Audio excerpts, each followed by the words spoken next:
আজ আমরা আলোচনা করব যারা রবীন্দ্রভারতী বিশ্ববিদ্যালয়ের অধীনে ডিস্টেন্সে এমএ করছো, সেমিস্টার 2 পরীক্ষা দেবে। তোমাদের যে পেপারগুলো রয়েছে 2.1 থেকে 2.5 পর্যন্ত, এই পেপারগুলোর এবছরের জন্য কি কি প্রশ্ন হতে পারে, সম্ভাব্য সাজেশন কি হতে পারে, সেটা হচ্ছে নিয়ে আজকের আলোচনা করব। আমার এই চ্যানেলে তোমাদের হচ্ছে 2.1, 2.2, 2.3 এবং 2.5 এই পেপারগুলোর সাজেশন আগে আমি দিয়ে দিয়েছি।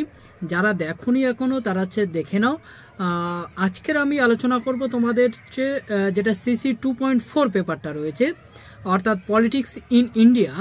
এই পেপারটার যে তোমাদের যে 15 নম্বরের যে প্রশ্নগুলো আসতে পারে, সেই 15 নম্বরের প্রশ্নটা নিয়েই আজকের আলোচনা করব। তো তার আগেই বলে রাখি, তোমাদের যাদের যাদের এমএ সেমিস্টার 2-র জন্য নোটস লাগবে, তোমরা আমার সঙ্গে কন্ট্যাক্ট করতে পারো। আমার নাম্বারে তোমরা ফোন করতে পারো বা হোয়াটসঅ্যাপ করতে পারো, তাহলে আমি তোমাদের নোটস প্রোভাইড করতে পারি, বা বাকি যদি কোনো পরামর্শ থাকে সেটাও দিতে পারি। তো দেখো, তোমাদের যেটা পলিটিক্স ইন ইন্ডিয়া, এই পেপারটাতে তোমাদের এবছরের জন্য আমি যে প্রশ্নগুলো রেখেছি, সেই প্রশ্নগুলো দেখো।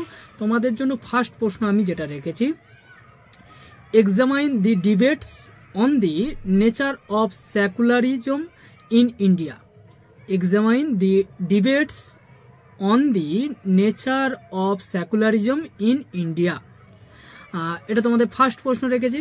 সেকেন্ড প্রশ্ন যেটা রেখেছি, elaborate in brief the politicization of religion in India. পরের প্রশ্ন 3 নম্বরে, discuss the problems of tribals and their various needs. পরের প্রশ্ন 4 নম্বরে, ডিসকাস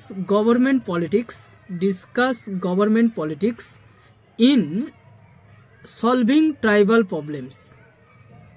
পরের প্রশ্ন, explain the reasons for the growing corruption in Indian politics and what steps do you think should be taken to reduce the influence of corruption in Indian politics? আর last প্রশ্ন তোমাদের জন্য যেটা রেখেছি, give an outline of criminalization of politics in India with special reference to the role of muscle power in the country. এই যে প্রশ্ন কটা রেখেছি, এই প্রশ্ন কটা খুবই ইম্পর্টেন্ট প্রশ্ন। তোমরা এই প্রশ্নগুলো অবশ্যই ভাবে করো। এছাড়া তোমরা আরও কিছু প্রশ্ন করতে পারো, সেটা তোমরা যেটা মনে করবে সেইভাবে করতে পারো, কিন্তু এই প্রশ্ন কটা তোমাদের অতি গুরুত্বপূর্ণ প্রশ্ন। আমার দৃষ্টিকোণ থেকে এখান থেকে প্রশ্ন আসতে পারে।